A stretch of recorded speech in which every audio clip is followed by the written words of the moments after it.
ಮಹಿಳೆಯರು ಆ ಧ್ವಜವನ್ನು ಅಲ್ಲಿಂದ ತೆಗಿತಾರೆ. ತಿಪ್ಪೆ ಸೇರಬೇಕಾಗಿತ್ತಂತ ಅಲ್ಲಿನ ಧ್ವಜವನ್ನ, ಅಂದ್ರೆ ಪಾಕಿಸ್ತಾನದ ಧ್ವಜ ಅಂತಂದ್ರೆ ತಿಪ್ಪೆ ಸೇರಬೇಕಾಗೋದಕ್ಕೆ ಲಾಯಕ್ ಆಗಿರುವಂತ ಧ್ವಜ, ಅದನ್ನ ಇವ್ರು ಯಾಕೆ ಅಷ್ಟು ಪ್ರೀತಿಯಿಂದ ಎತ್ತಿಡ್ತಿದ್ದಾರೆ ಅಂತ ನನಗೆ ಅರ್ಥ ಆಗಿಲ್ಲ, ಗೊತ್ತಾಗ್ತಿಲ್ಲ. ಅದನ್ನೆಲ್ಲ ಎತ್ತಿಡ್ತಾ ಇದ್ದಾರೆ ಬಹಳ ಪ್ರೀತಿಯಿಂದ, ಪಾಕಿಸ್ತಾನದ ಧ್ವಜವನ್ನ ಎತ್ತಿ ಅದನ್ನು ತೆಗೆದುಕೊಂಡು ಹೋಗ್ತಾ ಇದ್ದಾರೆ. ಎಲ್ಲಿಗೋ ಅಂತ ಗೊತ್ತಿಲ್ಲ. ಸೇರಬೇಕಾಗಿರೋ ತಿಪ್ಪೆ ಸೇರಬೇಕಿತ್ತು, ಯಾರೋ ಆಕ್ರೋಶದಿಂದ ಹಾಕಿದ್ದಾರೆ. ಮೊನ್ನೆ ಏನು ಇನ್ಸಿಡೆಂಟ್ ಆಯಿತು ಅನ್ನೋ ಕಾರಣಕ್ಕಾಗಿ ಸಿಟ್ಟಿನಿಂದ ಧ್ವಜ ಹಾಕಿದ್ದಾರೆ ರಸ್ತೆಗೆ. ಅದನ್ನು ಇವರು ಕ್ಲೀನ್ ಮಾಡ್ತಾ ಇದ್ದಾರೆ, ಅದನ್ನು ಎತ್ಕೊಂಡು ಹೋಗ್ತಾ ಇದ್ದಾರೆ. ಮಹಿಳೆಯರು ಆ ಧ್ವಜವನ್ನು ಅಲ್ಲಿಂದ ತೆಗಿತಾರೆ.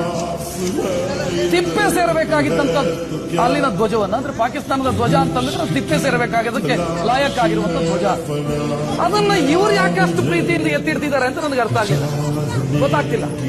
ಅದನ್ನೆಲ್ಲ ಎತ್ತಿಡ್ತಾ ಇದ್ದಾರೆ ಬಹಳ ಪ್ರೀತಿಯಿಂದ, ಪಾಕಿಸ್ತಾನದ ಧ್ವಜವನ್ನ ಎತ್ತಿ ಅದನ್ನು ತೆಗೆದುಕೊಂಡು ಹೋಗ್ತಾ ಇದ್ದಾರೆ. ಎಲ್ಲಿಗೋ ಅಂತ ಗೊತ್ತಿಲ್ಲ. ಸೇರಬೇಕಾಗಿರೋ ತಿಪ್ಪೆ ಸೇರಬೇಕಿತ್ತು, ಯಾರೋ ಆಕ್ರೋಶದಿಂದ ಹಾಕಿದ್ದಾರೆ. ಮೊನ್ನೆ ಏನು ಇನ್ಸಿಡೆಂಟ್ ಆಯಿತು ಅನ್ನೋ ಕಾರಣಕ್ಕಾಗಿ ಸಿಟ್ಟಿನಿಂದ ಧ್ವಜ ಹಾಕಿದ್ದಾರೆ ರಸ್ತೆಗೆ. ಅದನ್ನು ಇವರು ಕ್ಲೀನ್ ಮಾಡ್ತಾ ಇದ್ದಾರೆ, ಅದನ್ನು ಎತ್ಕೊಂಡು ಹೋಗ್ತಾ ಇದ್ದಾರೆ.